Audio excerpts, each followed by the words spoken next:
All right, gang, a new civilizational world order continues to take shape. Russian President Vladimir Putin is in China this week on an official visit with Chinese President Xi Jinping. The two world leaders pledged to deepen their strategic partnership, which they have already declared just months back as limitless.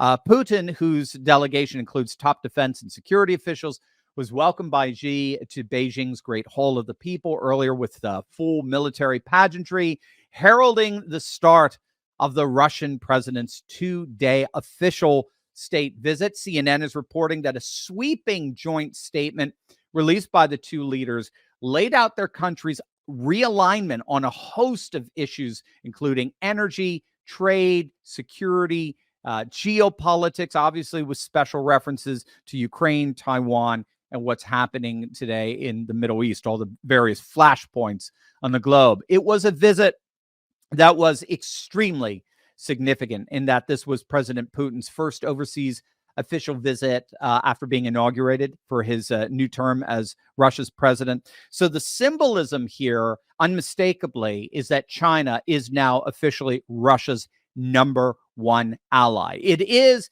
Henry Kissinger's worst nightmare come true. Remember, détente was centered on splitting apart China from Russia. That was Kissinger's centerpiece of his geopolitical strategy.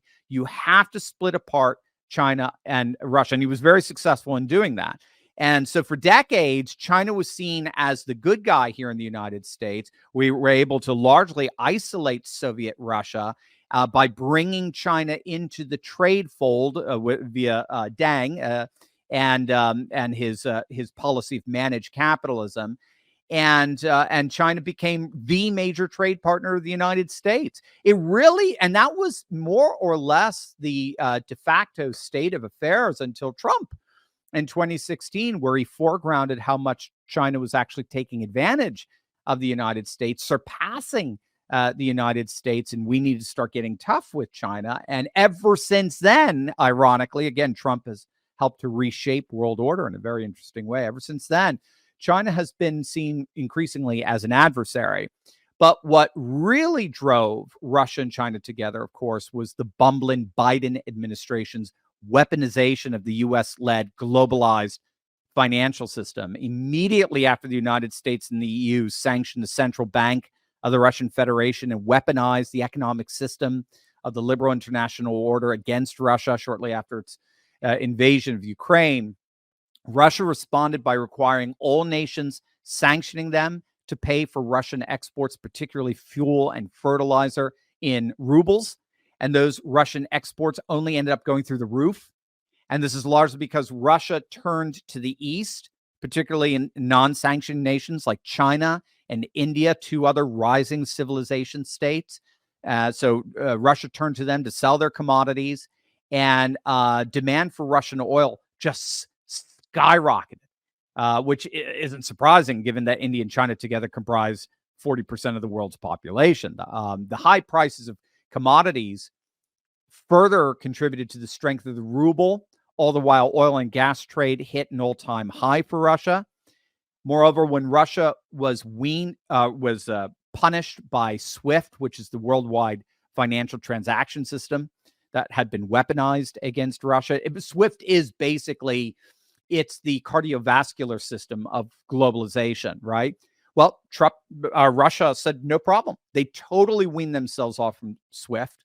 When SWIFT basically, it was an international debanking of Russia. So Russia instead began using China's alternative financial transaction platform, which is called KIPS. And KIPS it's growing even bigger than SWIFT. Likewise, when Visa and MasterCard sanctioned Russia, Russians turned to their own credit card system, known as the Ruski Mir, used all over the Eurasian world. And they also turned to China's Visa and MasterCard substitute, which is called Union Pay. And Union Pay is even bigger than Visa and MasterCard.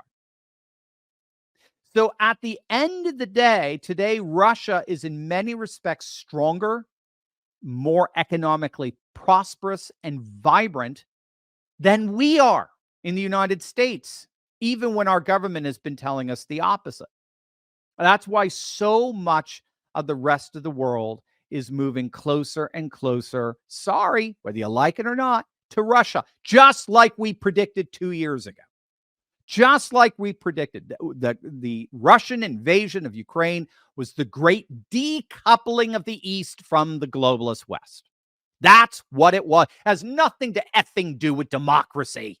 Nothing, obviously.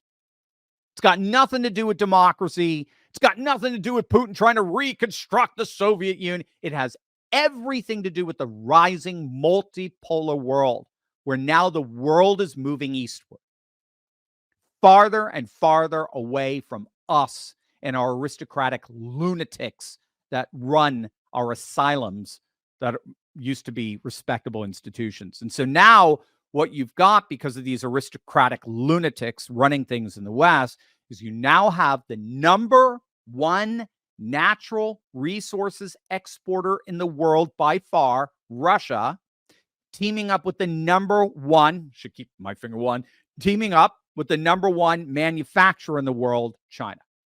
Hey, gang, with everything going on right now, it's hard to say what could happen or what will happen. And to make matters even worse, we usually don't find out until it's too late. But when it comes to your money, you should understand what's at stake. That's why I partnered with Goldco. Now, you guys know I'm a big fan of hedging future risks with the timeless value of gold and silver. And that's why you've got to click on the link below or go to turleytalkslikesgold.com to get your free gold and silver kit. Gang, it's an amazing free resource that shows you step by step how to get into precious metals tax-free and penalty-free, even if your money's still in a retirement account like an IRA or a 401k. And the best part is that you may already qualify to get up to $10,000 in free silver. You've seen the writing on the wall. Click on that link below or go to turleytalkslikesgold.com to get your free gold and silver kit right now, because this is about taking back control of your freedom and your privacy. We can't predict the future, but we can certainly prepare for it. So don't wait. Take action now to defend your freedom, your privacy, and your future. Click on that link below right now. This is what gave Kissinger nightmares. China accounts for 30% of the world's manufacturing, by far the largest global share. China is the number one trading partner with the vast majority of nations all throughout the world. A single Chinese shipbuilding port builds more ships in a single one Chinese shipbuilding port builds more ships than the whole of the United States shipping manufacturing ports combined. You have the largest nuclear arsenal in the world, Russia, aligning now with the largest military in the world by far in China. And that was brought to you by the dolts in D.C. and the bullies in Brussels. NATO did that. Bullies in Brussels. I should finish my sentence. NATO did that. In the end, NATO did. The woke morons in NATO did that. And so what we're seeing this week in Beijing really is the rising up of a civilizational world order. I mean, we're seeing nothing. We talk about it all the time in this channel, but what we're seeing happening now in Beijing, I mean, this is huge. We're seeing that really is the centerpiece of this, of all of these great ancient civilizations of the past.